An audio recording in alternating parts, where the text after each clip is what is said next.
ഈ ഒരു ഫംഗ്ഷനിലേക്ക് എല്ലാ മീഡിയ പേഴ്സണെയും ഞാൻ ഏറ്റവും സ്നേഹത്തോടെ സ്വാഗതം ചെയ്യുന്നു. ഒപ്പം ഈ സിനിമയിലെ അഭിനേതാക്കൾ ചിലരുണ്ട്, അതുപോലെ ക്രൂ മെമ്പേഴ്സ് ഉണ്ട്. എല്ലാവരെയും അതേ സ്നേഹത്തോടെ ഈ ഒരു പ്രോഗ്രാമിലേക്ക് സ്വാഗതം ചെയ്യുന്നു. ഞാൻ സഞ്ജു വി സാമുവൽ, ഈ സിനിമയുടെ ഡയറക്ടറാണ്. എൻ്റെ സ്വദേശം ചീമേനി, പയ്യന്നൂർ, കാസർഗോഡ് ഡിസ്ട്രിക്റ്റിലെ ചീമേനി എന്ന് പറയുന്ന സ്ഥലത്താണ്.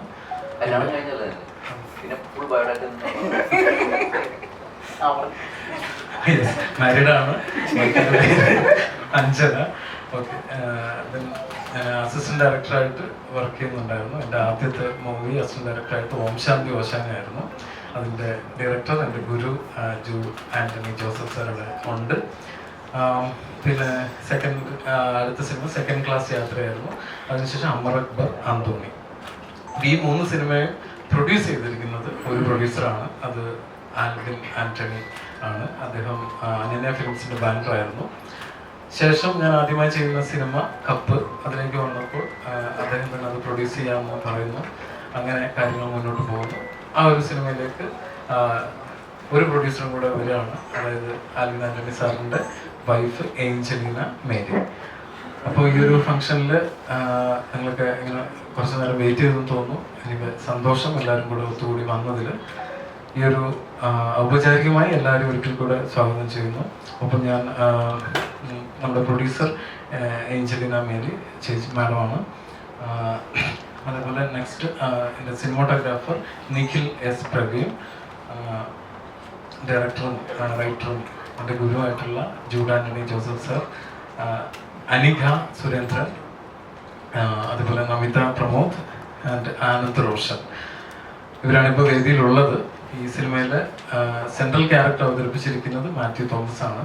മാത്യു മറ്റൊരു സിനിമയുടെ ഷൂട്ടിലായതുകൊണ്ട് ഇന്നിവിടെ എത്താൻ പറ്റിയിട്ടില്ല. അതുപോലെ തന്നെ വളരെ പ്രധാനപ്പെട്ട ഒരു ക്യാരക്ടർ ചെയ്തിരിക്കുന്നത് ബേസിൽ ജോസഫാണ്. അദ്ദേഹം ഷൂട്ടിലാണ്. അപ്പോൾ നമുക്ക് ഇന്ന് അവൈലബിൾ ആയിട്ടുള്ള ആർട്ടിസ്റ്റാണ് ഇവിടെ കൂടിയിരിക്കുന്നത്. ജൂഡ് സാറും ഈ സിനിമയിൽ ഒരു ചെറിയ ക്യാരക്ടർ ചെയ്തിട്ടുണ്ട്. അതിൻ്റെ ഒരു പേഴ്സണൽ ഒരു സാറ് വേണം കൂടെ എന്നുള്ള എൻ്റെ ഒരു തീരുമാനത്തിൽ വന്ന് ചെയ്തതാണ്. പിന്നെ ശിഷ്യൻ്റെ ഒരു സിനിമ വരുന്നു. അതിൻ്റെ ഒരു സന്തോഷം ഷെയർ ചെയ്യാൻ കൂടിയാണ് വന്നിരിക്കുന്നത്. ഇവ എല്ലാവരും ഒരിക്കൽ കൂടി സ്വാഗതം ചെയ്യുന്നു. ഞാൻ ആദ്യം ചേച്ചി എല്ലാവരും വെൽക്കം ചെയ്തൊരു പ്രൊഡ്യൂസർ നൽകി. ചെറിയ പടത്തിൽ നിങ്ങളുടെ എല്ലാവരും സഹകരണം ഞങ്ങൾ പ്രതീക്ഷിക്കുന്നു. ഇതിൽ ആത്മാർത്ഥമായി ഞങ്ങൾ എല്ലാവർക്കും നന്നായി തന്നെ വർക്ക് ചെയ്തിട്ടുണ്ട്. ഞങ്ങളുടെ പുതിയ ഡയറക്ടർ, പുതിയ ഒത്തിരി കുടുംബങ്ങളെ ഞങ്ങളെ ഇൻട്രൊഡ്യൂസ് ചെയ്യുന്നുണ്ട് ഇതിൽ. അങ്ങനെ അവർ വലിയൊരു നിലയിലേക്ക് ഇനി വന്നുകൊണ്ടിരിക്കും. എല്ലാവരെയും ഒരിക്കൽ കൂടി വെൽക്കം ചെയ്യുന്നു. നന്ദി. എനിക്ക് തോന്നുന്നത്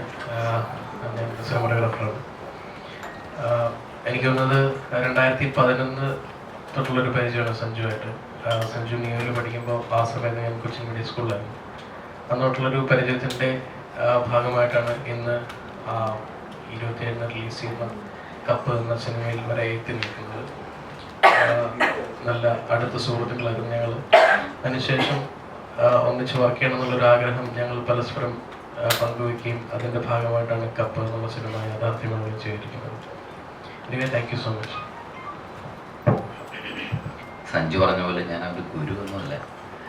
എൻ്റെ 4 സിനിമകളിൽ വർക്ക് ചെയ്ത ഒരു ടെസ്റ്റ് ഡയറക്ടറും പിന്നെ രണ്ടാമത് എൻ്റെ കൂടെ വർക്ക് ചെയ്യിക്കാറില്ല. അങ്ങനെ ഒരു ടീമായിട്ടൊന്നും വെക്കാറില്ല. അതുകൊണ്ട് എൻ്റെ അസിസ്റ്റന്റ് ഡയറക്ടറൊന്നും ഞാൻ അവകാശപ്പെടുന്നില്ല. എൻ്റെ ആദ്യ സിനിമയിൽ എൻ്റെ കൂടെ വർക്ക് ചെയ്ത സഞ്ജുവിൻ്റെ ആദ്യ സിനിമയാണ്. അപ്പോൾ സഞ്ജു എന്നെ വിളിച്ചു പറഞ്ഞു ഇങ്ങനെ വേണം ഒരു പടത്തിൽ ചെറിയ വേഷം എന്ന് പറഞ്ഞപ്പോൾ ഞാൻ 2012 ഷൂട്ടിൻ്റെ സമയത്തായിരുന്നു. അപ്പോൾ അതിനിടയ്ക്ക് ചെന്ന് അഭിനയിച്ചിട്ടുണ്ട്. കണ്ടറിയണം എങ്ങനെയുണ്ടെന്ന്. പടം ഞാൻ അതുവരെ കണ്ടിട്ടില്ല. ഈ പടം ഹിറ്റായാലും എല്ലാ ക്രെഡിറ്റും അവനും. പടം എന്തെങ്കിലും പ്രശ്നമുണ്ടെങ്കിൽ അതിൻ്റെ ഫുൾ പ്രശ്നം അവൻ തന്നെയാണ്.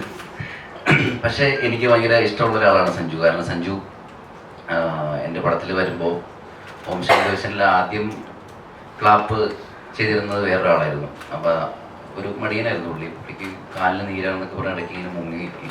പടം തുടങ്ങി 3 ദിവസം കഴിഞ്ഞപ്പോഴേക്കും മുങ്ങി. അപ്പോൾ അങ്ങനെയാണ് വേറൊരാൾ പറഞ്ഞിട്ടാണ് സഞ്ജു വരുന്ന പടത്തിൽ. പക്ഷെ സഞ്ജു വളരെ നന്നായിട്ട് ജോലി ചെയ്യുന്നൊരു ആളാണ്.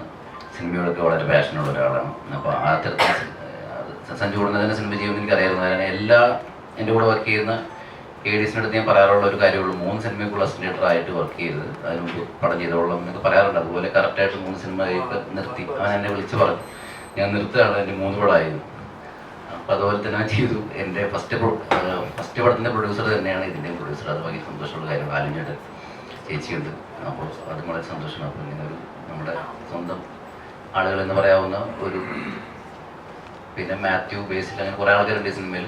അപ്പോൾ എല്ലാവരും നല്ല ഗംഭീരമായിട്ട് ചെയ്തിട്ടുണ്ടെന്നാണ് എൻ്റെ വിശ്വാസം. നിങ്ങളെല്ലാവരും സിനിമ തിയേറ്ററിൽ പോയി കാണണം. ബാക്കി നമുക്ക് വഴിയെ സംസാരിക്കാം. പറഞ്ഞപ്പോൾ ഒരുപാട് ഇഷ്ടമായി. ആൻഡ് അതിൻ്റെ കൂടെ ലീനാൻറ്റിയായിട്ടും ആൻറ്റണിയായിട്ടും ഒരു ഫാമിലിയായിട്ട് റിലേഷൻഷിപ്പ് ഉള്ളതാണ്. സോ ഒരുപാട് സന്തോഷം ഇതൊരു character. Thank you so much. എല്ലാവർക്കും നമസ്കാരം. സോറി, എനിക്ക് ഇച്ചിരി ഫീവർ ഉണ്ട്, കോഫ് ചെയ്തിരിക്കും. പക്ഷേ എൻ്റെ പേര് റിയ. ഞാൻ എൻ്റെ ഫസ്റ്റ് ടൈമാണ്, എൻ്റെ ഫസ്റ്റ് ഫിലിമിലാണ് ഞാൻ അഭിനയിക്കുന്നത്. എൻ്റെ first film as an actress. Sanju ചേട്ടനാണ് ഡയറക്ടർ. എനിക്ക് ആക്ച്വലി ഈ ഓപ്പർച്യൂണിറ്റി കിട്ടിയത് ആൽവിൻ ആൻ്റണി അങ്കിൾ കൂടെയാണ്. അവരെൻ്റെ ഫാമിലി ഫ്രണ്ട്സാണ്. സോ അതുവഴി എനിക്ക് ഓഡിഷന് ഒരു ഓപ്പർച്യൂണിറ്റി കിട്ടിയപ്പോൾ ഞാൻ ഉടനെ അതെടുത്തു. ആൻഡ് എനിക്ക് അതിൽ ഓപ്പർച്യൂണിറ്റി കിട്ടിയതിന് ഒരുപാട് സന്തോഷമുണ്ട്. ആൻഡ് ഈ കപ്പ് എന്ന് പറഞ്ഞ സിനിമ സെപ്റ്റംബർ 27 റിലീസാകാൻ പോവാണ്. ആൻഡ് 2 ദിവസം കൂടെ ഉള്ളൂ. ഭയങ്കര എക്സൈറ്റഡ് ആണ്. നല്ല റിപ്പോർട്ട് വരണമെന്നും പ്രതീക്ഷിക്കുന്നുണ്ട്. So thank you. ഒരു സന്തോഷം കൂടെ ഉള്ളത്, ഞാൻ ആദ്യമായിട്ടാണ് ഒരു പ്രസ് മീറ്റിലിരിക്കുന്നത്. കപ്പ് എനിക്ക് വളരെ സ്പെഷ്യലായിട്ടൊരു മൂവിയാണ്. കാരണം ഇതുവരെ എൻ്റെ കരിയറിൽ ഞാനൊരു സ്പോർട്സ് ഡ്രാമ ചെയ്തിട്ടില്ല. എനിക്ക് സഞ്ജുവിനെ കുറേ വർഷങ്ങളായിട്ട് അറിയാം. അതുപോലെ അനന്യ ഫിലിംസ്, ലീനാൻറ്റിയും ആൻ്റണിയുടെയും ഒരുപാട് വർഷങ്ങളായിട്ട് അറിയാം. നമ്മൾ ഒരുമിച്ച് ഇതിന് മുന്നേയും സിനിമകൾ ചെയ്തിട്ടുണ്ട്. അപ്പോൾ ഇങ്ങനൊരു കഥയുണ്ട് എന്ന് ലീനാൻറ്റി ആൻ്റണിയും വിളിച്ചു പറഞ്ഞു, കേട്ട് നോക്കാൻ പറഞ്ഞു. അങ്ങനെയാണ് കുറേ വർഷത്തിന് ശേഷം സഞ്ജു എൻ്റെ അടുത്ത് ഈ കഥ നറേറ്റ് ചെയ്യുന്നത്. എനിക്ക് ഇഷ്ടമായി, ഒരുപാട് ഇഷ്ടമായി. നമ്മളെല്ലാവരും, എനിക്ക് ചൂടായിരുന്നു, അനിക്കയും റിയയ്ക്ക് ആയിട്ടായിരുന്നു, മാത്യു ആയിട്ടായിരുന്നു കോമ്പിനേഷൻ. ആദ്യമായിട്ടാണ് ഞാനൊരു കോച്ചായിട്ട് അഭിനയിക്കുന്നത്. സ്പോർട്സ് ഡ്രാമ ഫസ്റ്റ് ആദ്യമായിട്ടാണ് ഒരു കോച്ചാണ്. അപ്പോൾ ഞങ്ങളുടെ ചുറ്റുപാടും ഞങ്ങൾ ഒരുമിച്ച് working with all of them. And I hope നന്നായിട്ട് സിനിമ വരുമെന്ന് പ്രതീക്ഷിക്കുന്നു. എല്ലാവരും തിയേറ്ററിൽ പോയിട്ട് 27 സിനിമയാണ്. Thank U.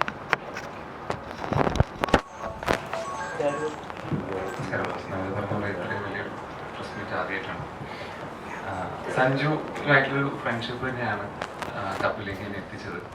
അപ്പോൾ എന്തായാലും ആദ്യമായിട്ട് ഇതുവരെ അതിനൊരു നന്ദിയൊന്നും പറഞ്ഞിട്ടൊന്നുമില്ല, അത് പറയേണ്ട ആവശ്യമൊന്നും ഇല്ല എന്ന് തോന്നുന്നു. എന്തായാലും ഒരു ശരി നന്ദി അറിയിക്കുന്നു. ആലിൻ സാറിനായാലും ചേച്ചിക്കായാലും നമ്മൾ കുറേ കപ്പിൻ്റെ ഭാഗമാണ് ചെയ്തത്. പിന്നെ കൂടുതൽ ഒന്നും ഇപ്പോൾ പറയാനില്ല. ഇതിൽ പ്രവീൺ എന്ന് പറയുന്ന ഒരു ക്യാരക്ടറാണ് ചെയ്തിട്ടുള്ളത്. മാത്യുവിൻ്റെ സിസ്റ്ററെ ഒരു കാമുകനായിട്ട് പേരായിട്ട് നന്നായിട്ട് വന്നിട്ടെന്ന് വിചാരിക്കുന്നു. ബാക്കി എന്തായാലും സിനിമ തിയേറ്ററിലെത്തി ഇതൊരു വലിയ വിജയമാവട്ടെ എന്ന് ആഗ്രഹിക്കുന്നു. Thank you. കപ്പ് ചെയ്യുന്നത്, അതുപോലെ ബേസിൽ ജോസഫ്,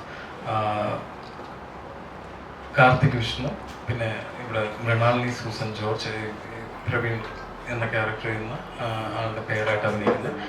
ഈ ഒരു സിനിമ ഒരു ബാഡ്മിൻ്റൺ പശ്ചാത്തലത്തിലാണ് എന്ന് കരുതി ഒരു മുഴുവൻ ഒരു സ്പോർട്സ് ഡ്രാമ എന്നുള്ള രീതിയിലല്ല അത് ട്രീറ്റ് ചെയ്തിരിക്കുന്നത്.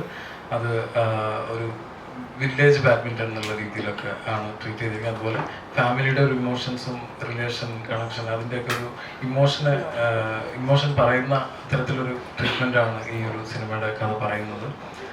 പിന്നെ ഇടുക്കി അടിമാലി ആ ഒരു പ്രദേശത്ത് വെള്ളത്തൂവൽ എന്ന് പറഞ്ഞ പ്രദേശത്താണ് നമ്മൾ സിനിമ ഷൂട്ട് ചെയ്തിരിക്കുന്നത്. അതുപോലെ സിനിമയുടെ പശ്ചാത്തലവും ഈ വെള്ളത്തൂവൽ എന്ന് പറയുന്ന നമ്മുടെ ബാഡ്മിൻ്റൺ കോക്ക് തൂവൽ കൊണ്ടാണ് നമ്മൾ ഉണ്ടാക്കിയിരിക്കുന്നത്. അപ്പോൾ ആ ഒരു ഇത് വെച്ചാണ് നമ്മൾ വെള്ളത്തൂവൽ എന്ന് പറയുന്ന സ്ഥലം അതിലേക്ക് ചൂസ് ചെയ്തത്.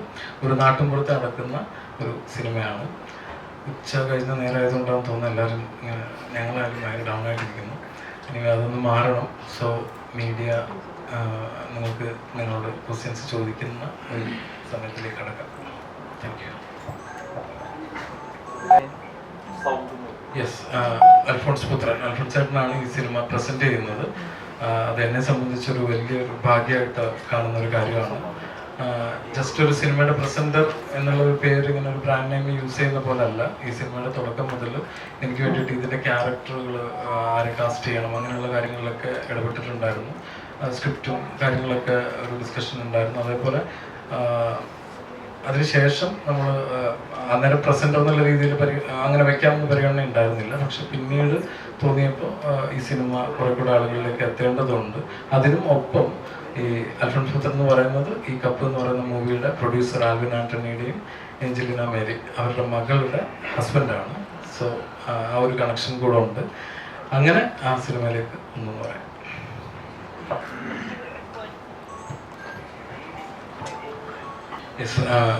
സിനിമ കുറച്ചൊന്ന് ലേറ്റായി. ഷൂട്ട് നമ്മൾ 2022 അത് എൻഡിലൂടെ ഷൂട്ട് പൂർത്തിയായിരുന്നു. പിന്നെ പോസ്റ്റ് പ്രൊഡക്ഷൻ തുടങ്ങാൻ ഇത്തിരി താമസിച്ചിരുന്നു. അത് സാങ്കേതിക കാരണങ്ങളാണ്. അതിനുശേഷം റിലീസ് ടൈമും അതേപോലെ ഒരു ചെറിയൊരു ഗ്യാപ്പായിരുന്നു. മൂവി കുറച്ച് മുമ്പ് എല്ലാം പൂർത്തിയായിട്ടുണ്ടായിരുന്നു. പിന്നെ നമ്മൾ നല്ലൊരു സമയം റിലീസിന് വേണ്ടിയിട്ട് നോക്കിയതാണ്. അപ്പം ഓണം ആ ഒരു കാലത്ത് ഇറങ്ങേണ്ട തരത്തിലുള്ളൊരു ട്രീറ്റ്മെൻറ്റാണ് സിനിമയുടെ. അതുകൊണ്ട് ഈ ഒരു സമയം പിടിച്ചു. ഇല്ലെങ്കിൽ ഒരു പക്ഷേ ഒരു ജാനുവരിയിലൊക്കെ ഇറങ്ങിയിരുന്നേനെ. ചോദ്യം നേരിടേണ്ടത് കൊണ്ടാണ് ഞാൻ ആദ്യം തന്നെ ഇതൊരു പക്ക ഒരു സ്പോർട്സ് ഡ്രാമ അല്ല എന്ന് പറഞ്ഞു വെക്കുന്നത്. കാരണം ഇതൊരു ഫാമിലിയുടെയും സൗഹൃദത്തിൻ്റെ ഒക്കെ ഇമോഷൻ പറയുന്ന സിനിമ കൂടിയാണ്. അതിൽ തന്നെയാണ് ഹൈലൈറ്റ്. അതിലൊരു പശ്ചാത്തലം ബാഡ്മിൻ്റൺ ആകുന്നു എന്നുള്ളതാണ്. അത് ഈ പറയുന്ന ഒരു 16-17 വയസ്സുകാരനായിട്ടാണ് മാത്യു ആ സിനിമയുടെ തുടക്കം ആരംഭിക്കുന്നത്. അപ്പോൾ അതിൽ അവൻ്റെ ഒരു വലിയൊരു ഡ്രീമാണ് ബാഡ്മിൻ്റൺ പ്ലെയർ ആവുക, അതിൽ എസ്പെഷ്യലി ഇടുക്കി ഡിസ്ട്രിക്ട് വിന്നർ ആകുക, തുടർന്ന് മുന്നോട്ട് പോകുക എന്നുള്ളത്. അപ്പോൾ അതിന് വേണ്ടിയിട്ടുള്ള ഒരു ട്രെയിനിങ് നടക്കുന്ന സമയത്ത്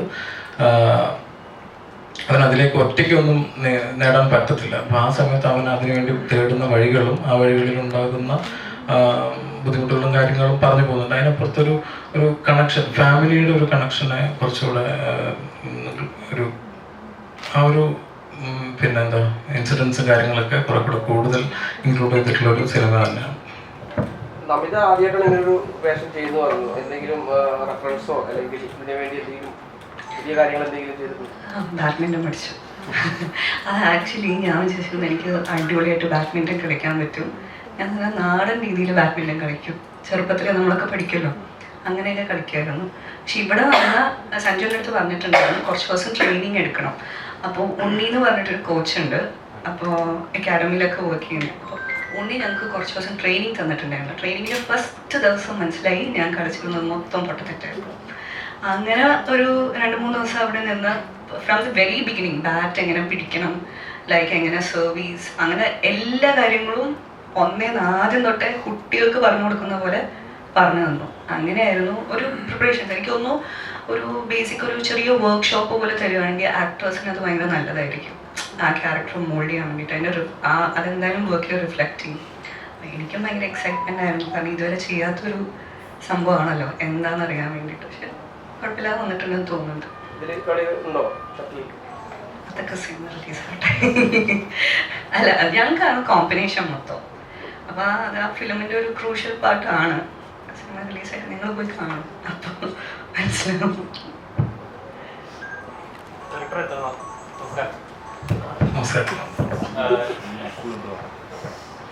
മാത്യുവിനെ നമ്മൾ പല സിനിമകൾ കണ്ടിട്ടുണ്ട്. റൊമാൻറ്റിക് വേഷങ്ങളുള്ള പലപ്പം തണ്ണീർമത്തം തരങ്ങളായിരിക്കും, പ്രകാശം വർക്കിട്ടായിരിക്കും, ക്രിസ്റ്റി അയശ്ശേരി, ഒരു ടീനേജ് ബോയുടെ ലവ് സ്റ്റോറി നമ്മൾ കണ്ടിട്ടുണ്ട്. ആ വേഷം നമ്മൾ കണ്ടിട്ടുണ്ട്. അതിൽ നിന്ന് എത്രത്തോളം ഡിഫറെൻ്റ് ആണ് ഈ സിനിമയിലെ സോങ്ങിലായാലും ശരി, ട്രെയിലറിലായാലും നമ്മളൊരു വേറെ മാത്യുവിനെയാണ് കാണുന്നത്. അത് വേറെ കഥാപാത്രമാണ്. എത്രത്തോളം പാടായിരുന്നു അങ്ങനെ കഥാപാത്രം മോൾഡ് ചെയ്യാൻ? അത്തരത്തിലൊരു കോംപ്ലിമെന്റ് പറയുമ്പോൾ സന്തോഷമുണ്ട്. കാരണം ഇതിന്റെ തുടക്കം മുതൽ മാത്യു അതിന് മുമ്പ് ചെയ്ത ഇപ്പം പറഞ്ഞ സിനിമകളിൽ ഈ റോംകോം ആ ഒരു കാറ്റഗറിയിൽ വരുന്ന സിനിമയാണ്. അപ്പം ഇതിൽ കുറച്ചുകൂടെ ഡിഫറെൻ്റ് ആയിട്ട് ചെയ്യാനുള്ളൊരു ശ്രമം നടത്തിയിട്ടുണ്ട്. അതിപ്പം ബാഡ്മിൻ്റൻ്റെ കാര്യത്തിലായാലും മാത്യുവിനെ നമ്മളിപ്പോൾ പറഞ്ഞ പോലെ നമ്മളൊരു 2 മന്തിൻ്റെ അടുത്ത് ഒരു ട്രെയിനിങ് മാത്യുവിന് കൊടുത്തിരുന്നു.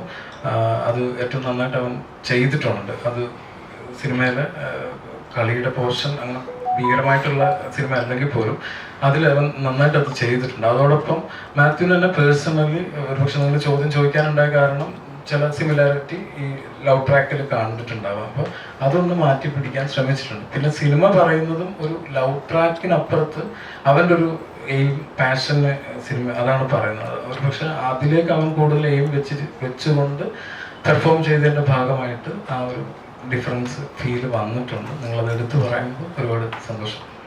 27-ാം തീയതി മറ്റു ചിത്രങ്ങൾ ഇറങ്ങുന്നുണ്ടല്ലോ Yes. കട്ട പിടിക്കാനായിട്ട്. അപ്പൊ ഇത് കുറച്ച് നേരത്തെ ഇറങ്ങിയിരുന്നെങ്കിൽ ഒന്നുകൂടെ സേഫ് ആകുമായിരുന്നു എന്ന് തോന്നുന്നുണ്ടോ?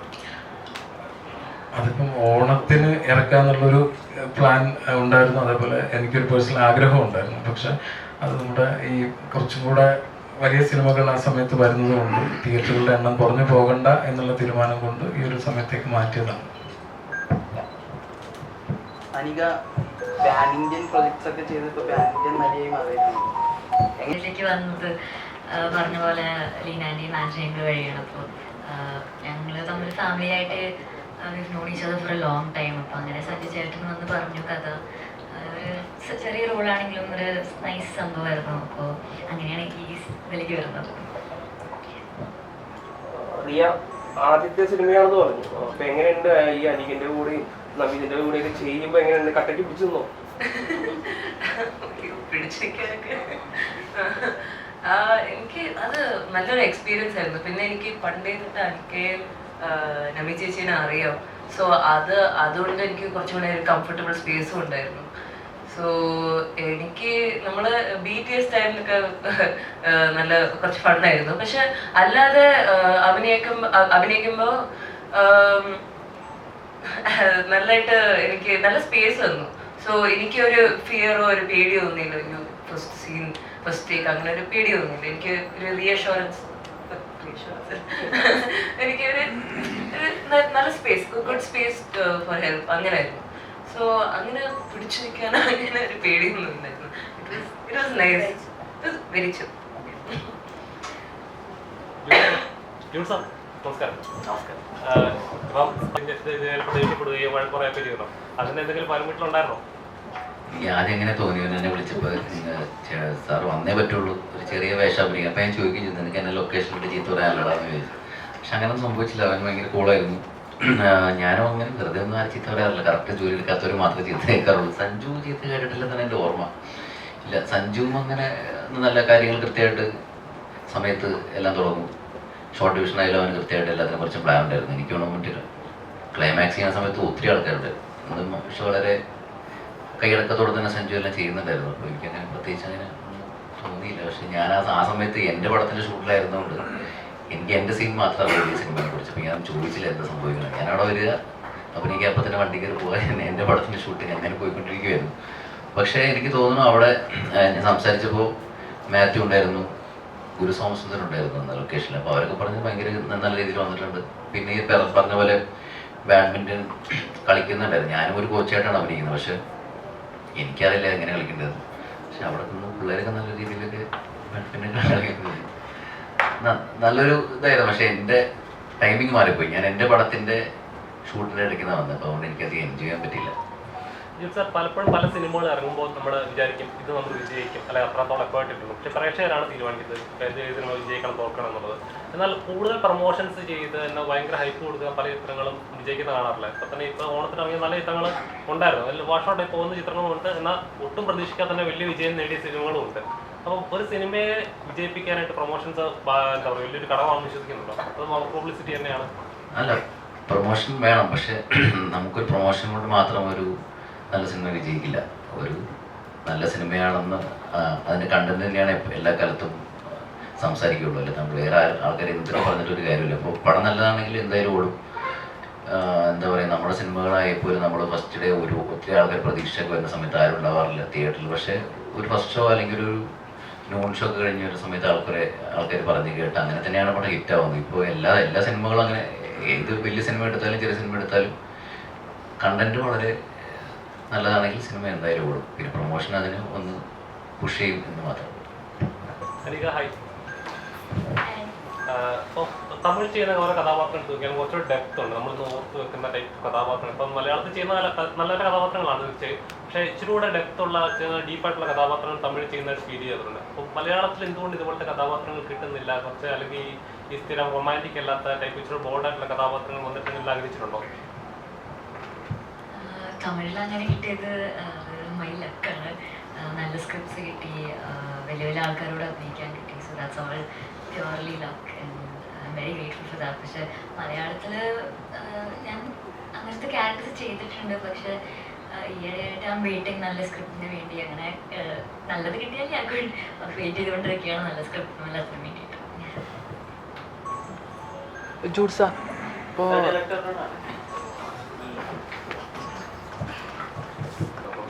ഉദാഹരണത്തിന് പി വി സിന്ധുവൊക്കെ അറൗണ്ട് 56 കിലോമീറ്റർ ട്രാവൽ ചെയ്തിട്ടാണ് അവർ ഓരോ വട്ടം ബാഡ്മിൻ്റൺ കോർട്ടിലേക്ക് പോയിരുന്നത് പ്രാക്ടീസ് ചെയ്യാനായിട്ട്. അവർ ഫാമിലി അത്രയും ഇൻവോൾവ് ആയിരുന്നു. അങ്ങനെയുള്ള അങ്ങനത്തെ എന്തെങ്കിലും റിയൽ ലൈഫ് ഇൻസ്റ്റൻസസ് എടുത്തിട്ട് അങ്ങനെ ലെജൻസിൻ്റെ എന്തെങ്കിലും എടുത്തിട്ട് കപ്പലങ്ങനെ യൂസ് ചെയ്തിട്ടുണ്ട്? മാത്യുവിൻ്റെ കഥാപാത്രത്തിന് വേണ്ടിയിട്ട് യൂസ് ചെയ്തിട്ടില്ല. അത് ഇപ്പം ഇതിൻ്റെ റൈറ്റേഴ്സ് ഡെൻസൺ ഡ്യൂറോമാൻ അഖിലേഷ് ലതരാജ്, അപ്പോൾ അവർ എല്ലാവരും ഷട്ടിൽ കളിക്കുന്ന ആൾക്കാർ, ബാഡ്മിൻ്റൺ കളിക്കുന്ന ആൾക്കാർ. അപ്പം ഈ പറയുന്ന മെയിൻ പ്ലെയേഴ്സ് അല്ലാത്ത നമ്മളെപ്പോലുള്ള സാധാരണ കളിക്കുന്ന ആളുകളുടെ ഇൻസിഡൻസ് നമ്മൾ മാത്യുവിൻ്റെ കഥാപാത്രത്തിന് വേണ്ടിയിട്ട് എടുത്തിട്ടുണ്ടായിരുന്നു. പിന്നെ ഈ ചോദിച്ച പോലത്തത് നമിതയുടെ കോച്ച് ക്യാരക്ടറിന് വേണ്ടിയിട്ട് നമ്മൾ അങ്ങനെ ഒരു സെർച്ചിങ് ഉണ്ടായിരുന്നു. ആ സെർച്ചിങ്ങിൻ്റെ ഭാഗമായിട്ട് അതിന് അങ്ങനെ ഒരു ഹൈലൈറ്റ് കൊടുത്തിട്ടുണ്ട്. ഇന്ത്യയിൽ ഇറങ്ങുന്ന സ്പോർട്സ് ഡ്രാമകളിലൊക്കെ തന്നെ തമിഴിൽ നിന്ന് വരുന്ന സ്പോർട്സ് ഡ്രാമ കാറ്റഗറൈസ് ചെയ്യല്ല, എന്നാൽ പോലും സ്പോർട്സ് ഇൻവോൾവ് ആയിട്ടുള്ള നമ്മുടെ ലബർ പന്ത് എന്ന് പറയുന്ന സിനിമ വലിയ രീതിയിൽ റിസീവ് ചെയ്തിരിക്കുന്നു. ആ സിനിമ മൊത്തമായി സ്പോർട്സ് ഡ്രാമ അല്ലെങ്കിൽ സ്പോർട്സ് ഇൻവോൾവ് ആണ്, അല്ലെങ്കിൽ സാർപ്പട്ട് പറമ്പിലെ സ്പോർട്സ് ഇൻവോൾവ് ആണ്. ഈ സിനിമകൾക്കൊക്കെ തന്നെയും അവർ പറഞ്ഞിരിക്കുന്ന അവിടുത്തെ രാഷ്ട്രീയം ഉണ്ടാവും, അവിടുത്തെ പൊളിറ്റിക്സ് ഉണ്ടാവും, അല്ലെങ്കിൽ ഈ പറഞ്ഞ പോലെ അൾട്ടിമേറ്റ്ലി സ്പോർട്സിൽ വിൻ ചെയ്യണമെങ്കിൽ ടാലന്റ് തന്നെയാണ് മാറ്റർ ചെയ്യുന്നതെന്ന് പറയുന്ന ഒരു രാഷ്ട്രീയം ഉണ്ടാവും. കപ്പിൽ അങ്ങനെ എന്തെങ്കിലും പറയുന്നുണ്ടോ? ഫാമിലിയുടെ പൊളിറ്റിക്സ് പറയുന്നുണ്ട് എന്ന് പറയാം. അങ്ങനെ അല്ലെങ്കിൽ ചോദിച്ച പോലെ ഇല്ല, ഞാൻ അതിന് ഇതായിട്ട് പറഞ്ഞെന്നുള്ളൂ. എനിക്കത് ഒരു ഫാമിലിയുടെ ഇമ്പോർട്ടൻ്റ് അല്ലെങ്കിൽ ഒരു നാട് തന്നെ ഒരാളുടെ കളിക്ക് വേണ്ടിയിട്ട് നിൽക്കുന്നു എന്ന് പറയുന്ന അതൊരു പൊളിറ്റിക്സ് ആണല്ലോ. അപ്പോൾ ആ തരത്തിലാണ് ഇതിനെ ട്രീറ്റ് ചെയ്തേക്കുന്നത്. ജൂഡ് സാർ, അത് പ്രൊഡക്ഷൻ്റെ സൈഡിൽ നിന്ന് പോസിറ്റീവ് ആണെങ്കിൽ ഒരു പ്രൊമോഷണൽ ടൂളായിട്ട് ഉപയോഗിക്കും. അതേസമയം ഒരു നെഗറ്റീവ് ആണെങ്കിൽ അത് നെഗറ്റീവായിട്ട് കാണുന്ന രീതി ഇപ്പോഴും ഉണ്ട്. ഇപ്പോൾ റീസെൻ്റ്ലി ഇപ്പോൾ ഓണത്തിനൊരു ഫിലിം ഇറങ്ങി, അപ്പോൾ അതിൻ്റെ ഒരു റിവ്യൂവർ നെഗറ്റീവായിട്ടു അതൊരു ഭീഷണി കോള് വരെ രീതിയിലാണ് തുടങ്ങുന്നത്. അഭിപ്രായം പറയാനുള്ള സ്വാതന്ത്ര്യം ഇപ്പോഴും ഇല്ലേ ആർക്കും? ഉണ്ടല്ലോ, എല്ലാവർക്കും ഉണ്ടല്ലോ. അത് നമ്മളൊന്നും പറഞ്ഞിട്ട് കാര്യമില്ല. നമുക്ക് ഒരാൾക്കൊരു സിനിമ ഇഷ്ടപ്പെടാതിരിക്കുക അയാളുടെ മാത്രം ചോയ്സാണ്. അയാൾക്ക് അതിനെക്കുറിച്ച് എന്തും പറയാനുള്ള സ്വാതന്ത്ര്യമുണ്ട്. അത് 1000 ദിവസമായാലും പടം ഇറങ്ങി ഒരാഴ്ച കഴിഞ്ഞിട്ടായാലും എപ്പോഴാണെങ്കിലും പറയാനുള്ള സ്വാതന്ത്ര്യമുണ്ട്. അതെ, എന്താ പറയുക, അതാണ് ഞാൻ നേരത്തെ പറഞ്ഞത്. ഒരിക്കലും ഒരു മോശം സിനിമനെ എഴുതി വിജയിപ്പിക്കാനോ ഒരു നല്ല സിനിമനെ എഴുതി അല്ലെങ്കിൽ പറഞ്ഞു തോൽപ്പിക്കാനോ സാധിക്കില്ല.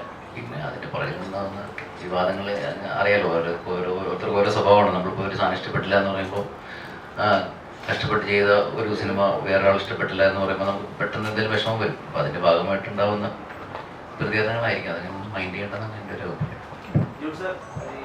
രജനീകാന്ത് സാറുമായിട്ടൊരു ഫോട്ടോ ഒക്കെ ഭയങ്കരമായിട്ട് വൈറലായിട്ടായിരുന്നു. അത് ഒരേ സമയം മലയാള സിനിമയ്ക്ക് കിട്ടുന്ന ഒരു ആദരവുമാണ്, എന്നാൽ പുതിയൊരു സിനിമയുടെ അപ്ഡേറ്റും കൂടിയാണ്. കാരണം അദ്ദേഹം വീട്ടിലേക്ക് വിളിച്ച ഒരാളെ അങ്ങനെ ആദരിക്കുന്നുണ്ടെങ്കിൽ അല്ലെങ്കിൽ സംസാരിക്കുന്നുണ്ടെങ്കിൽ നെൽസൺ എങ്ങനെ വിളിച്ചിരുന്നു, അങ്ങനെ ലോകേഷിനെ എങ്ങനെ വിളിച്ചിരുന്നു, അങ്ങനെ വിളിക്കുന്നവരൊക്കെ ആയിട്ട് രജനീകാന്ത് സാർ പടം ചെയ്യാറുണ്ട്. അങ്ങനെ എന്തെങ്കിലും ഉണ്ടോ?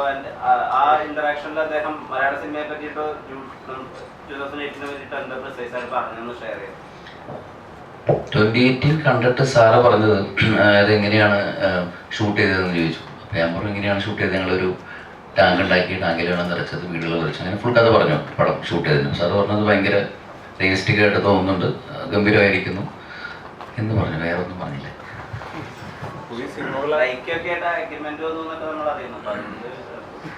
ഞാൻ എൻ്റെ സിനിമ അടുത്ത സംവിധാനം ചെയ്യുന്ന സിനിമയുടെ ഒരു കൃത്യമായിട്ട് ഇതുപോലെ സഞ്ജു ചെയ്യുന്ന പോലെ സഞ്ജു വളരെ മാന്യമായിട്ട് എല്ലാ കാര്യങ്ങളും പറയുന്നതെന്ന് പറഞ്ഞാൽ ഞാൻ അതിനു വേണ്ടി മാത്രം ഒരു പ്രസ് മീറ്റ് വിളിക്കും. എന്താ പറയുക, അതിനെക്കുറിച്ച് കൂടുതൽ പറഞ്ഞുകൊണ്ടിരുന്ന കുറേ ഇങ്ങനെ പറയേണ്ടി വരും. അതുകൊണ്ട് സോറി. നമിത, മലയാളത്തിൽ ഇപ്പോൾ ചെയ്യുന്ന പടങ്ങൾ നോക്കുകയാണെങ്കിൽ വളരെ കുറവാണ്. എനിക്ക് തോന്നുന്നു ഞാൻ പണ്ടും ഒരു വർഷം ഒരു 2 പടം 3 പടമൊക്കെ ചെയ്തിട്ടുള്ളൂ. ആ സമയത്ത് സ്കൂളിങ് അങ്ങനെ പോയ സമയമായിരുന്നു. എനിക്ക് തോന്നുന്നു ഇത്രയും കാലത്തിൽ ഞാൻ ഈ കഴിഞ്ഞ വർഷമാണ് ഏറ്റവും കൂടുതൽ സിനിമ ചെയ്തിട്ടുള്ളത്. അത് ഓരോന്നായിട്ട് റിലീസാവുകയാണ്, നെക്സ്റ്റ് മന്ത് റിലീസുണ്ട്. പിന്നെ നല്ല സ്ക്രിപ്റ്റുകൾ വരൊക്കെ ചെയ്യാം, അങ്ങനത്തെ ഒരു കോൺസെപ്റ്റേ ഉള്ളൂ. ഞാൻ ഭയങ്കര അഗ്രസീവായിട്ട് എനിക്ക് അയ്യോ നാളെ സിനിമയ്ക്കാണ് അങ്ങനെ ആലോചിക്കുന്ന ഒരാളൊന്നുമില്ല. ഓഫ്കോഴ്സ് ബിസിനസ് ഉണ്ട്, അത് നോക്കുന്നുണ്ട്. സിനിമ വരുമ്പോൾ അത് സ്ക്രിപ്റ്റ് വായിച്ച് ഇഷ്ടമുള്ള സിനിമകൾ സമയം എടുത്ത് ചെയ്യുന്നുണ്ട്. സിനിമ ഞാൻ എപ്പോഴും പറയുന്ന കാര്യമാണ്, for me it's an art. അതൊരു കലയാണ്. അത് മാക്സിമം നല്ലോണം ചെയ്യാൻ നോക്കുന്നുണ്ട്. ഇത്രയും നമുക്ക് എക്സൈറ്റിംഗ് സ്ക്രിപ്റ്റ് എൻ്റെ എലമെന്റ്സ് ഒക്കെയാണ് കപ്പിട്ടാണ് കപ്പിലാണെങ്കിലും കപ്പിൽ ഓഫ് കോഴ്സ് എനിക്ക് സഞ്ജു നറേറ്റ് ചെയ്തപ്പോൾ ഞാൻ ഇതിന് മുന്നേ ഒരു ഇൻ്റർവ്യൂവിൽ പറഞ്ഞിട്ടുണ്ടായിരുന്നു ഡയലോഗ്സ് പ്രസൻറ്റ് ചെയ്തിരിക്കുന്ന രീതി എനിക്ക് ഭയങ്കര ഇഷ്ടമാണ്. ഭയങ്കര ഇൻസ്പിറേഷൻ തോന്നും നമുക്ക് കേൾക്കുമ്പോൾ. സഞ്ജു എൻ്റെ അടുത്ത് ഫോണിൽ വിളിച്ചിട്ടായിരുന്നു ആ കഥ നറേറ്റ് ചെയ്തതും സ്പെസിഫിക്കലി എൻ്റെ ഡയലോഗ്സ് നറേറ്റ് ചെയ്തതും. അപ്പം എനിക്കത് കേൾക്കുമ്പോൾ തന്നെ ചില ഡയലോഗ്സ് സഞ്ജുവിൻ്റെ കഴിവാണോ എന്ന് എനിക്കറിയില്ല. ചില ഡയലോഗ്സ് പറയുമ്പോൾ നമുക്ക് ഗൂസ് ബംസ് വരും എൻ്റെ ഒരു പോർഷനിൽ. അപ്പോൾ അത് ഈ സ്ക്രിപ്റ്റിലേക്ക് എന്നെ അട്രാക്ട് ചെയ്തൊരു മെയിൻ ഫാക്ടറാണ്. പിന്നെ സ്ക്രിപ്റ്റ് സെലക്ഷൻ അത് ഓരോരുത്തരുടെ പ്രോസസ്സാണ്. ഇൻ ജനറൽ ഞാൻ എങ്ങനെ ഇപ്പോൾ നോക്കുന്നതെന്ന് വെച്ചാൽ ഞാനൊരു സ്ക്രിപ്റ്റ് കേൾക്കും, ഒരു 2-3 ദിവസം ഞാൻ സമയം ചോദിക്കും. അത് കഴിഞ്ഞ് ഞാൻ മൊത്തം വായിക്കും. ഞാൻ ഐ എം എ റീഡർ. ഞാനത് മൊത്തം വായിച്ചു കഴിഞ്ഞ് ഒരു കുറച്ച് ദിവസം കഴിഞ്ഞിട്ട് അത് അപ്പോഴും എൻ്റെ മനസ്സിൽ നിൽക്കുകയാണെങ്കിൽ ഡെഫിനറ്റ്ലി ഞാൻ ആ സിനിമ ചെയ്യും. കാരണം ഓരോരുത്തരുടെ പേഴ്സ്പെക്റ്റീവ് ഓരോന്നാണല്ലോ സിനിമയെ പറ്റി. വളരെ സിമ്പിൾ പ്രോസസ്സാണ്. അതിൻ്റെ ആധ്യാത്മികമായിട്ടൊന്നുമില്ല. എന്തുകൊണ്ടാണ് ബാഡ്മിൻ്റൺ? കാരണം നമ്മളൊരു ഫുട്ബോൾ എടുക്കുകയാണെങ്കിൽ തന്നെ ഓരോ പ്രേക്ഷകനും അവസാന നിമിഷം എന്ത് നടക്കുന്നെന്ന് ഉണ്ടാകുന്നൊരു എക്സൈറ്റ്മെന്റ് ഉണ്ടാവും, ഒരു ആകാംക്ഷ ഉണ്ടാവും, ഉൾത്തി ഉണ്ടാവും. അപ്പം ഇത് ബാഡ്മിൻ്റൺ എന്തുകൊണ്ടാണ് അങ്ങനെ ഒരു കപ്പ് എന്നുള്ള ഇത് വെച്ചിട്ട് എടുക്കാൻ ഒരു അങ്ങനെ സ്പോർട്സ് എടുക്കാനുള്ള കാരണം എന്താണ്? ബാക്കി എല്ലാ സ്പോർട്സിനെക്കാളും തോന്നില്ല. അത് പറയുന്നതിന് മുമ്പ് ഞാൻ ഈ സിനിമകൾ അസിസ്റ്റ് ചെയ്ത ശേഷം ജൂഡ് സാർ പറഞ്ഞ പോലെ എൻ്റെ അടുത്ത് പറഞ്ഞിട്ടുള്ളതാണ് 3 പടം ചെയ്ത് കഴിഞ്ഞിട്ട് ഉടനെ ഡയറക്ടർ ആവണം എന്നുള്ളത്. ഞാനും അങ്ങനൊരു ഡിസിഷൻ എനിക്കും ഉണ്ടായിരുന്നു. തുടർന്ന് പടം ചെയ്യാൻ ഇറങ്ങിയപ്പോൾ ഞാൻ മറ്റൊരു സ്ക്രിപ്റ്റായിരുന്നു പ്ലാൻ ചെയ്തത്. അപ്പോൾ ആ സിനിമ നടന്നില്ല. അതിൻ്റെ കുറച്ച് കാര്യങ്ങൾ മുന്നോട്ട് പോയി, പക്ഷെ നടന്നില്ല. പിന്നീട് ആ മുന്നോട്ട് പോയ അത്രയും നേരത്തെ കാലയളവിലെ സംഭവങ്ങളൊക്കെ ഞാൻ തിങ്ക് ചെയ്യുന്ന സമയത്ത് ഇതല്ല വേണ്ട മറ്റൊരു സബ്ജക്റ്റ്, അതായത് എന്തെങ്കിലും സ്പെഷ്യലി പറയാൻ പറ്റുന്ന തരത്തിലുള്ള സബ്ജക്റ്റ് ഉണ്ടെങ്കിൽ മലയാളത്തിൽ ട്രൈ ചെയ്തിട്ടില്ലാത്ത ഒന്നിലേക്ക് പോവുകയാണെങ്കിൽ എനിക്ക് കുറച്ചുകൂടെ കാര്യങ്ങൾ എളുപ്പമാവുമല്ലോ എന്ന് തോന്നി.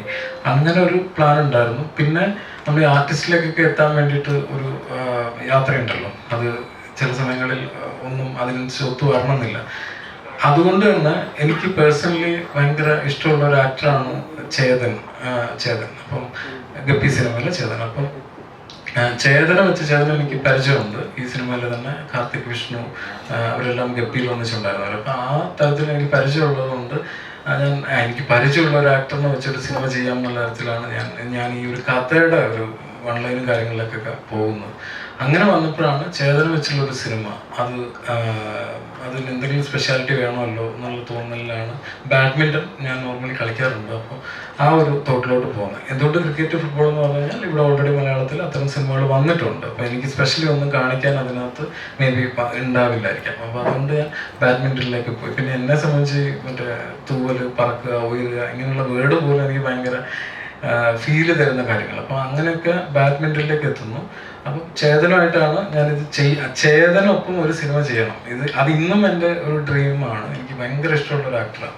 അപ്പം അങ്ങനെ വന്നപ്പോൾ ചേതനുമായിട്ട് ഇത് മുന്നോട്ട് പോകാൻ നിന്ന സമയത്ത് അത് നടന്നില്ല. അത് വേറൊരു കാരണം കൊണ്ട് നടന്നില്ല. അപ്പം ചേതനും ഇഷ്ടപ്പെട്ട ഒരു സബ്ജക്റ്റായിരുന്നു. ചേതന ചെയ്യാൻ പറ്റിയില്ല ആ സാഹചര്യത്തിൽ.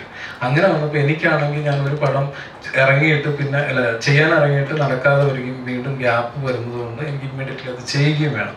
ആ സമയത്ത് ആരാണ് ഇനി ചെയ്യാം എന്നുള്ള തരത്തിൽ ചിന്തിച്ചപ്പോഴാണ് മാത്യുവിലോട്ട് ചിന്തിക്കുന്നത്. കാരണം അതുവരെ മാത്യുവിനെ ചിന്തിക്കാത്തത് എനിക്ക് ചേതന വെച്ച് ചെയ്യണം എന്നുള്ള നിർബന്ധം ഉള്ളതുകൊണ്ട്. ദെൻ മാത്യുവിൻ്റെ അടുത്ത് ഉടനെ എനിക്കൊന്ന് ചേതൻ്റെ ഭാഗത്തു നിന്നുള്ള ഒരു ചെയ്യാൻ പറ്റില്ല എന്നുള്ള ഒരു സാഹചര്യം വന്നപ്പോൾ ഉടനെ തന്നെ മാത്യുവിലോട്ട് പോയതാണ്. മാത്യു ഇപ്പം ഇമ്മീഡിയറ്റ്ലി ഒരു 2 ദിവസത്തിനുള്ളിൽ യെസ് പറയുകയും പിന്നീട് അങ്ങനെ മൂവ് ചെയ്തു. അപ്പോൾ ഇതിൻ്റെ സാഹചര്യം എന്ന് പറയുന്നത് സ്പെഷ്യലി എന്ത് കാണിക്കാം എൻ്റെ ആദ്യ സിനിമയിലേക്ക് എന്നുള്ള ഒരു തീരുമാനത്തിൻ്റെ ഭാഗമായിട്ട് ബാഡ്മിൻ്റൺ വന്നത്. ജൂഡിന്റെ 4 സിനിമകളിലെ 3 സിനിമകളും സ്ത്രീകളെ പറ്റിയാണ്. ഈ മലയാള സിനിമ ഇപ്പൊ ഏറ്റവും വിപ്ലവകരമായ ഒരു കാലഘട്ടത്തിലൂടെ കടന്നുപോയിക്കൊണ്ടിരിക്കുന്നു. അവിടെ ചർച്ചയാവുന്നത് ഇവിടെയുള്ള കാര്യങ്ങളുടെ കണ്ടെത്തലുള്ള ആളുകളിലേക്ക് എത്തുമ്പോൾ സിനിമകൾ ആളുകൾ കാണുന്നുണ്ടെങ്കിൽ പോലും സിനിമാക്കാരോട് അല്ലെങ്കിൽ സിനിമയിൽ മേഖല വർക്ക് ചെയ്യുന്ന ആളുകളുടെ അടുത്ത് അവരുടെ സ്വഭാവശുദ്ധിയെ പറ്റി ആളുകൾക്ക് സംശയങ്ങളുണ്ട്, ആളുകൾക്ക് അരക്ഷിതാവസ്ഥയുണ്ട്. അപ്പം ഇതിന്റെ ഭാവി എന്തായിരിക്കും, അല്ലെങ്കിൽ ഇതിന്റെ ഒരു പരിവർത്തനം എന്തായിരിക്കും എന്നാണ് ജൂഡ് ആന്റണി എന്ന വ്യക്തി സിനിമാക്കാരൻ വിശ്വസിക്കുന്നത്? ഇതിലങ്ങനെ പരിവർത്തനം സ്വയമേ ഉണ്ടാവേണ്ടതാണ്. ഇപ്പോൾ ഒരു പുറത്തുനിന്ന് ഒരു ആളുകൾക്ക് വന്ന് ഒരു അടിച്ചേൽപ്പിക്കേണ്ടതായിട്ടുള്ള ഒരു വിദ്യാഭ്യാസം ഇല്ലാത്ത അല്ലെങ്കിൽ യാതൊരു ബോധമില്ലാത്ത ആളുകളല്ല സിനിമ ഇൻഡസ്ട്രിയിലുള്ളത്. അവർക്ക് സ്വയം അറിയാം. ഈ പറഞ്ഞ പോലെ ഞാൻ വരുന്നതിന് മുമ്പുള്ള കഥകൾ എനിക്കറിയില്ല. ഞാൻ അസിസ്റ്റൻ്റായിട്ട് വന്ന കാലം മുതൽ ഒരു പെൺകുട്ടിയുടെ അടുത്ത് എന്തെങ്കിലും മോശമായ രീതിയിൽ ഒരാളെ സംസാരിച്ചാൽ അപ്പോൾ തന്നെ സ്പോട്ടിൽ മറുപടി കിട്ടുന്ന തരത്തിലുള്ള സ്ത്രീകളോടാണ് ഞാൻ വർക്ക് ചെയ്തിട്ടുള്ളൂ. എൻ്റെ പടത്തിൽ വർക്ക് ചെയ്ത ആരായാലും, ഇപ്പം എൻ്റെ സിനിമയിൽ വർക്ക് ചെയ്യുന്ന അസ്ട്രിയ ആയാലും, അപർണ ബാലമുരളി, അന്നാപൻ, അല്ലെങ്കിൽ തൻവീറാം, അങ്ങനെ എല്ലാവരും അങ്ങനത്തെ ആളുകളാണ്. അപ്പോൾ ഒരിക്കലും എനിക്ക് അങ്ങനത്തെ ഒരു സിറ്റുവേഷൻ ഞാൻ കണ്ടിട്ടില്ല. അതിനർത്ഥം ഇല്ല എന്നല്ല, ഇവിടെ അങ്ങനെ ഒരു പ്രത്യേകിച്ചൊരു വിശുദ്ധീകരണം അല്ലെങ്കിൽ നവീകരണം എന്ന് പുറത്തുനിന്ന് ആൾ ചെയ്യേണ്ട ആവശ്യം സ്വയം എല്ലാവരും തന്നെ ചെയ്യുന്നതാണ്. ഇപ്പോൾ എനിക്ക് തോന്നുന്നു ഇവിടെ ഇരിക്കുന്ന ആളുകൾക്ക് ആർക്കും അങ്ങനെ എന്ത് ചെയ്യണം എന്നറിയാതെ പുറത്തുനിന്ന് ഒരു ഹെൽപ്പ് കിട്ടേണ്ട ഗതികേടുകളൊന്നും ആരും ഉണ്ടാവില്ല. അത് ആരും സിനിമയിൽ അങ്ങനത്തെ ഒരു അവസ്ഥ വന്നിട്ടൊന്നുമില്ല. പിന്നെ പണ്ട് ചെയ്തിട്ട് കാര്യങ്ങൾ എന്തെങ്കിലും മോശമായിട്ടുണ്ടെങ്കിൽ സ്വാഭാവികമായിട്ട് അതിനുള്ള ഉത്തരങ്ങൾ അവർ കിട്ടണം എന്ന് തന്നെയാണ് എൻ്റെ ആഗ്രഹം. പിന്നെ ഞാനിങ്ങനെ സിനിമ ചെയ്യുമ്പോൾ ഒരു ആണിനെ മെയിൻ ഹൈലൈറ്റ് ആയിട്ട് ചെയ്യാം, അല്ലെങ്കിൽ ഒരു സ്ത്രീയെ അങ്ങനെ ഒന്നും ഞാൻ എൻ്റെ അടുത്ത് ധന്യവർമ്മ നമ്മുടെ സിനിമയിൽ അഭിനയിച്ചിട്ടുണ്ട്, സാറാസില. അപ്പോൾ ശരി തന്നെയാണ് എൻ്റെ അടുത്ത് പറഞ്ഞത്, നിങ്ങൾ ശരിക്കും ആളായിട്ട് കാണുന്നതുകൊണ്ടാണ് എന്താ പറയുക ഒരു രണ്ട് പക്ഷമായിട്ട് നിൽക്കാത്തത്. നിങ്ങൾ ഒരാളുടെ തോന്നിയതൊക്കെ വിളിച്ച് പറയുമ്പോൾ അത് സ്ത്രീയാണോ പുരുഷനാണോ നോക്കുന്നില്ല, അവർ ഒരു വ്യക്തിയായിട്ട് കാണുക എന്ന് പറഞ്ഞ പോലെ. ഫസ്റ്റ് പടം ചെയ്യുന്ന സമയത്ത് എനിക്ക് ആ കഥയാണ് ഇഷ്ടപ്പെട്ടത്. പൂജ മാത്യു എന്നുള്ളൊരു കുട്ടിക്ക് തോന്നുന്നൊരു ഇഷ്ടം, അവൾക്ക് ഒരു സ്റ്റോറിയാണ് എനിക്ക് ഇഷ്ടപ്പെട്ടത്. എന്ന് മുത്തശ്ശികതയിലും എനിക്കൊരു പ്രായമുള്ളൊരു അമ്മച്ചിക്ക് കുറേ ആഗ്രഹങ്ങൾ ചെയ്യണമെന്ന ഒരു ആഗ്രഹം, അതെനിക്ക് ഇഷ്ടപ്പെട്ട കഥയാണ്.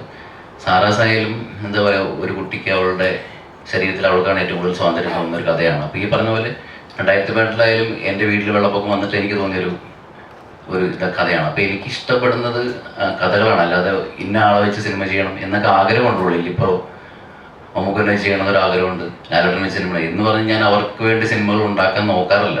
കഥകൾ ഞാൻ അന്വേഷിക്കും, അതിനകത്ത് ഇവർ പറ്റുമോ നോക്കുന്നല്ലാതെ അങ്ങനെ സംഭവിക്കുന്നതാണ് ഈ സ്ത്രീപക്ഷ സിനിമകൾ എന്ന് നിങ്ങൾ പറയുന്ന സിനിമകൾ സംഭവിച്ചു പോകുന്നത്. അതല്ലാതെ മനഃപൂർവ്വം നമ്മൾ ആരെയും അങ്ങനെ എന്താ പറയുക ദ്രോഹിക്കാനോ നന്നാക്കാനോ ഒന്നും ഞാനായിട്ടൊന്നും ചെയ്യാറില്ല, സിനിമകൾ ചെയ്യാറില്ല. പിന്നെ പരിവർത്തനമൊക്കെ സ്വയം എല്ലാ മേഖലകളിലും സ്വയം ശുദ്ധീകരണം ഉണ്ടാവുന്നുണ്ട് എല്ലായിടത്തും. നമ്മളത് പ്രത്യേകിച്ചൊരു ടീം പുറത്തുനിന്ന് ചെയ്യേണ്ട ജോലിയാണെന്ന് ഞാൻ വിശ്വസിക്കുന്നില്ല. ഡെബ്യൂട്ട് മൂവിയാണ്. സോ ഇതിൽ തുടങ്ങുന്നു എൻ്റെ സിനിമ രംഗത്തെ വളർച്ചയും പരിപാടിയൊക്കെ. അപ്പം അതുകൊണ്ട് മാക്സിമം പ്രേക്ഷകരിലേക്ക് എത്തുക എന്നുള്ളത് വലിയ നീഡായിട്ടുള്ള കാര്യമാണ്. അപ്പം ഇതൊരു ഓണം കഴിഞ്ഞെങ്കിൽ പോലും ആ ഒരു കാലഘട്ടമാണ്. സോ സിനിമകൾ കുറച്ചുകൂടെ ആളുകൾ തിയേറ്ററിൽ വന്ന് കാണുന്ന ഒരു സമയമാണ്. ഇപ്പോൾ ആസിഫ് അലിയുടെ ഒരു പടം ഇറങ്ങിയിട്ടുണ്ട്.